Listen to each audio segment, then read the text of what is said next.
ہمیں نہیں معلوم کہ اگلے سال ہماری زندگی میں یہ دن آتے بھی ہیں یا نہیں، ہم اس سے پہلے ہی نہ دنیا سے چلے جائیں.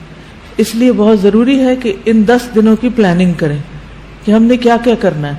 صرف وہ کام کافی نہیں جو ہم ہر روز نیکی کے کام کرتے رہتے ہیں، مثلا جو روٹین میں نوافل پڑھ رہے ہیں یا صدقہ خیرات کر رہے ہیں یا اور نہیں، مزید بھی کرنا ہے.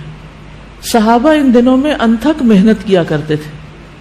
سعید بن جبیر ذی الحجہ کے 10 دن داخل ہونے کے بعد عبادت میں بہت زیادہ کوشش کرتے تھے، حتیٰ کہ وہ اتنی محنت کرتے کہ لگتا کہ وہ اس کی قدرت نہیں رکھتے، یعنی اپنے آپ کو اتنا تھکا دیتے کہ لگتا کہ بس اب اس سے زیادہ کچھ کر نہیں سکتے، آخری درجے تک. اب نیک اعمال میں سے افضل عمل جو ان دنوں کے لیے پسندیدہ ہے وہ اللہ کا ذکر ہے. نبی صلی اللہ علیہ وسلم نے فرمایا کوئی دن اللہ کے ہاں ان 10 دنوں سے زیادہ عظمت والا نہیں ہے، اور نہ ہی کسی دن کا عمل اللہ تعالیٰ کو ان 10 دنوں کے عمل سے محبوب ہے. یعنی نہ دن ان دنوں سے افضل ہے اور کوئی اور عمل اس سے افضل نہیں. بس تم ان 10 دنوں میں کثرت سے لا الہ الا اللہ، اللہ اکبر اور الحمدللہ پڑھو، یعنی تحلیل، تکبیر اور تحمید. اب اس کے لیے یہ جو کلمہ نا سبحان اللہ والحمدللہ ولا الہ الا اللہ واللہ اکبر، یہ ان تینوں کلمات کا مجموعہ ہے اور اس میں سبحان اللہ کا اضافہ بھی ہے. اسی طرح اللہ اکبر لا الہ الا اللہ واللہ اکبر وللہ الحمد. ٹھیک ہے، اس میں بھی تینوں چیزیں آ جاتی، الحمد بھی آ جاتی ہے، اللہ کی حمد بھی آ جاتی ہے، اور لا الہ الا اللہ اور اللہ اکبر بھی آ جاتا ہے. صحابہ کرام جو تھے ان میں سے ابن عمر اور ابو ہریرہ رضی اللہ عنہما ان 10 دنوں میں بازار کی طرف نکل جاتے اور دونوں تکبیرات پڑھتے، یعنی مل کے بھی پڑھتے. لوگ ان کی تکبیر سن کر تکبیر کہتے، یعنی یہ پڑھتے تو جو سنتا تو وہ بھی کہنا شروع کر دیتا. تو لوگ ان کی تکبیر سنتے کا کیا مطلب ہے کہ یہ تکبیرات اونچی آواز سے پڑھ رہے ہوتے تھے. آپ دیکھیں گھروں میں اکثر لوگ گنگناتے رہتے ہیں یا کچھ، تو گھروں میں بھی تکبیرات اونچی آواز سے پڑھیے، چلتے پھرتے اونچی آواز سے پڑھیے تاکہ دوسروں کو یاد آ جائے. اونچی آواز سے پڑھنے کا مقصد اصل میں کیا ہے؟ یاد دہانی، کہ دوسرے لوگ بھی پڑھنا شروع کر دیں. پھر اسی طرح محمد بن علی جو تھے، ان صحیح بخاری میں آتا ہے کہ وہ نفل نمازوں کے بعد بھی تکبیر کہتے تھے. یعنی نفل نماز پڑھ کے، جیسے تہجد کے پڑھے یا چاشت اشراق کے پڑھے یا پھر اس کے علاوہ، تو وہ نفل پڑھ کے بھی تکبیر پڑھتے تھے. اسی طرح عورتیں بھی تکبیرات پڑھتی تھی.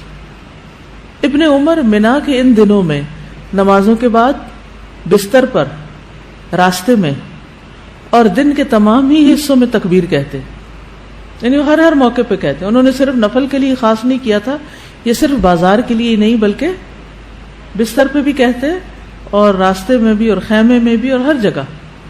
اور ان میں سے کوئی بھی آپ الفاظ پڑھ سکتے ہیں، اللہ اکبر لا الہ الا اللہ واللہ اکبر وللہ الحمد، اور اللہ اکبر وللہ الحمد، اللہ اکبر. اسی طرح اللہ اکبر کبیرہ، اللہ اکبر و اجل، اللہ اکبر وللہ الحمد. پھر اللہ اکبر کبیرہ، تو اللہ اکبر کبیرہ والحمد للہ کثیرہ وسبحان اللہ بکرۃ واصیلا بھی آپ پڑھ سکتے ہیں.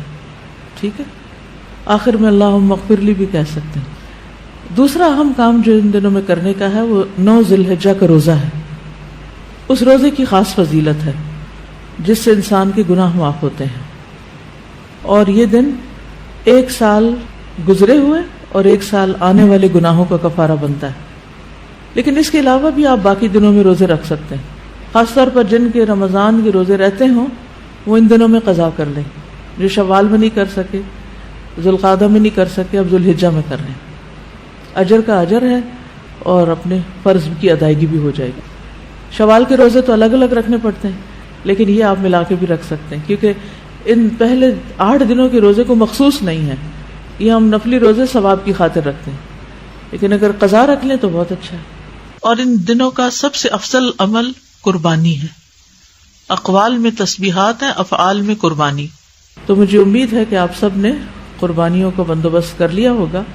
اگر ہر شخص الگ الگ نہیں کر سکتا، تو مل کے بھی اکٹھے ہو کے بھی قربانی کر سکتے، کیونکہ جان کا صدقہ تو کبھی بھی کیا جا سکتا ہے. تو عام دنوں میں کرنے کے بجائے ان دنوں میں انسان کر لے، ان دنوں میں پیسے جمع کرا لے. خاص طور پر غریبوں تک جو پہنچایا جاتا ہے گوشت، اس میں انسان اپنا حصہ ڈال لے. ایک طرف کیا کرنا ہے تسبیحات کی کثرت، اور دوسری طرف کیا چھوڑنا ہے غیبت، چگلی، تانا، فضول میں لغو باتیں، ہنسی مذاق.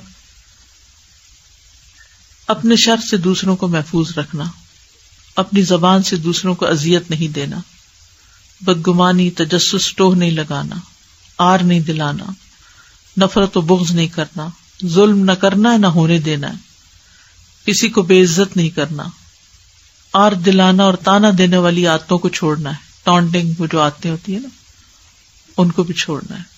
غصہ نافذ کرنے کی طاقت رکھنے کے باوجود اس کو چھوڑ دینا ہے. گالی گلوچ، بد زبانی، ان چیزوں سے بھی بچنا ہے. مسلمان کو ہر طرح کی اذیت دینے سے رکنا ہے. رشتہ داروں کی قطع تعلق ہی نہیں کرنی، ان کو منانا ہے. ظالم رشتہ داروں پر بھی مہربانی کرنی ہے.